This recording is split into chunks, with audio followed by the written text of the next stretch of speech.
How's it going, boys and girls? My name is Pone. This is a first look at the brand new game Fuse. Futuristic 4-player co-op game. You can run it through campaign solo, or you can do it with friends, however you feel. And let's just dive right into it. Now, if you guys do not know what this game is a new game soon to be released May 28th from Insomniac Games. If you're not familiar with who Insomniac is, you should just look them up a little bit. They're responsible for a lot of popular titles that you may or may not know of.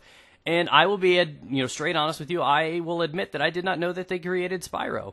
And hopefully that's a classic for a lot of you guys. But I went back even deeper and I found out they created one of the most impacting games of my youth. Some of you guys may not be old enough to understand this, or have been able to have the privilege of playing a game called Disruptor. It was definitely one of those more challenging futuristic type shooters back in the day. We're talking horrible graphics nowadays, but back in the day, this game that was up there when Doom was coming out. The two games that I loved were Doom and Disruptor.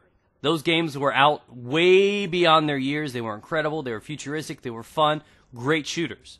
They went from Disruptor. They did Spyro. They created Resistance. Resistance is probably my favorite PS3 exclusive. So they have a lot of very, very solid, some of my favorite games rooted to what they've been behind and what they've backed and created. So first glance, from their history, I'm like, I'm going to try this game out. I'm going to buy it. I'm going to give it a try. And that's what this whole video is designated for, showing you guys what this is capable of. And I love the takedowns in this game. There are so many different takedowns with so many of the different characters. It's so much fun. I mean, obviously they end up dying, but the neck snapping and the bodies and the ragdolls, I love seeing that kind of stuff. There's so many different ways to kill a person in the melee. I honestly have died a few times just because I want to go kill somebody like that. Pulls out the shotgun. What is more sexy than a shotgun female? I don't know, but pro tip for the guys, Insomniac, listen to me guys, sit down for a minute. You're creating a video game with 4 playable characters. Two of them are females. One is possibly somewhat Asian, Hispanic, I'm not sure, but she's pretty hot, right? And then you got this hot little ginger redhead, little Emma Stone over there, right? Why are they wearing giant sweaters, multi-layered Kevlar? This is a video game. You gotta do cleavage. You gotta understand this, Insomniac. Get with the times, brother. So I whip over here to this girl right here because I just couldn't stand playing the stealthy assassin anymore because she's got a sleeve pocket. What is that? She smokes, bro? Come on now. So in the near future, all the women are struck down. They're forced to wear heavy layers of clothing. I know, sad face. But this is a time where they have this new alien material, which is called Fuse, which is what the actual game is called. It's based around this. What they take is more modern-day type materials, antimatter, mercury, and they fuse these together, and each one of these playable characters in the 4-player co-op have their own unique abilities and unique weapons.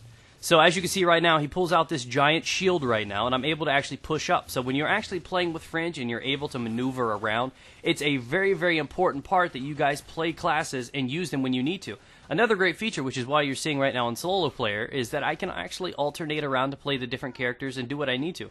I realize sniping is great, so I'll change to the redhead and pick off a couple people. I'll switch to this guy right here and pull out the mag shield and be able to put some pressure up and eat the bullets and damage and do that. He also has the alternate ability to be able to just thrust it forward and put this little explosion in front of him. You can be revived, which is a good thing. And these players too. Before I was playing, I've played a little bit longer than what you're seeing. But some of these guys are crazy. This guy, I was down. I was actually Naya, the stealth chick, the one that goes invisible. Has the shotgun and the really, really cool primary that makes him implode. What I like about it so much is I was playing her, I got downed, and this guy right here, he actually came up out of nowhere, put up the shield in front of me while the other redhead revived me, and I'm like, what? Since when does the AI help you out that hard? I'm like, I thought the game was over. This guy puts up a shield and just does that as a computer. I thought that was a really, really cool feature, so it gave this extra thing, because I struggled a little bit. And me being a guy that I consider very, very solid at video games, this was a challenging thing, which is also very appealing to a video game. I don't like games that you just run through and power through, and it's boring. Now, what I think this game has to offer is, I think there are 2 successful campaign play modes. I think there are 2 ways to go about creating a successful campaign. Either A, you create a very, very interesting storyline, or B, you create something that's got a lot of objectives, a lot of things to try to obtain, go for, and I think that's what this game does. Now, I don't know if there's a very, very high-level story mode behind this. I don't know if there's a giant storyline, because this is currently the demo. I've not been able to play the full part of it, but from what I've seen, what I've been able to play is I've had a lot of fun doing this. And the reason for it is because you got objectives. You got to push forward. And then you got to decide, do I want to take out a couple first guys and weaken their defenses and get in there with the stealth chick and run in there with Naya? Do I want to pick this guy crossbow and set a couple of them on fire? Do I want to snipe from a distance and do some of this and that. You got to think about how you want to do it. And each area, each zone is different. You got to think how you want to actually infiltrate, do this and that. You got to take the objective, turn the switch off, climb through here.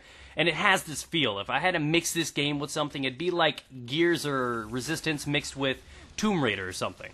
And that's just the feeling that I get from this, being able to maneuver around and everything like that. It's a really, really solid, really, really fun game.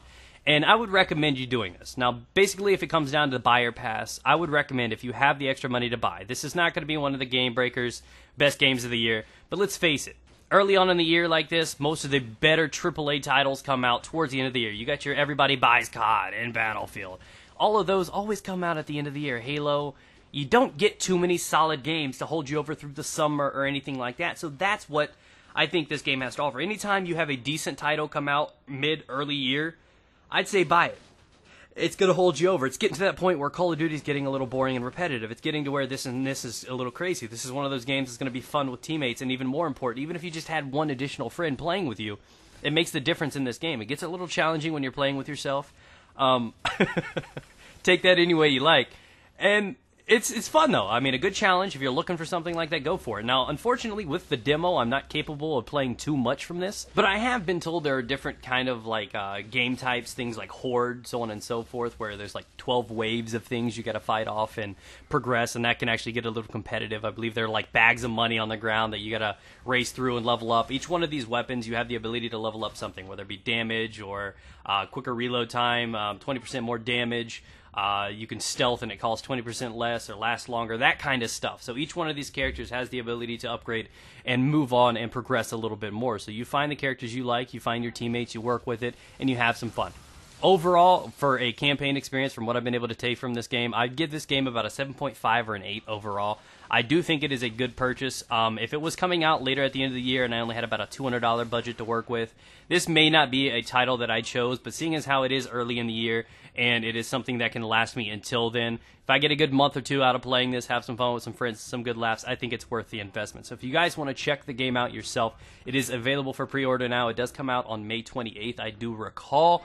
You can check it out. It'll be available on Xbox 360 and on PS3. You can check that out. The link is in the description down below. So thanks for watching, guys. Hopefully you enjoyed the gameplay. I am looking to get some more up here soon with my buddy Wintergore and maybe a couple other commentators in some short time, and do some live commentary for you guys. So hopefully you guys will enjoy this. And again, thanks for watching. Hope you have a great day. Check out Fuse when it comes out.